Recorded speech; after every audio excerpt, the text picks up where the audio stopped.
নমস্কার। সুকুমার রায়ের গল্প বলা। এক যে রাজা। থাম না দাদা, রাজা নয় সে, রাজ পেয়াদা। তার যে মাতুল। মাতুল কিসে? সবাই জানে সে তার পিসে। তার ছিল এক ছাগল ছানা। ছাগলের কি গজায় ডানা? একদিন তার ছাতের পরে। ছাদ কোথা হে? টিনের ঘরে। বাগানের এক কুড়ে মালি। মালি নয় তো, মেহের আলী।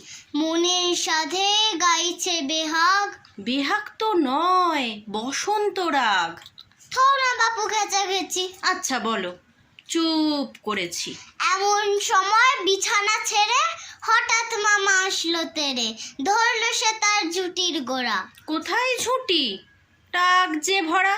হোক না টেকো, তোর তাতে কি? লক্ষ্মী ছাড়া মুখ ঢেকে ধরবো ঠেসে টুটির পরে। পিটবো তোমার মুন্ডু ধরে। কথার উপর কেবল কথা। এখন বাপু পালাও কথা। নমস্কার।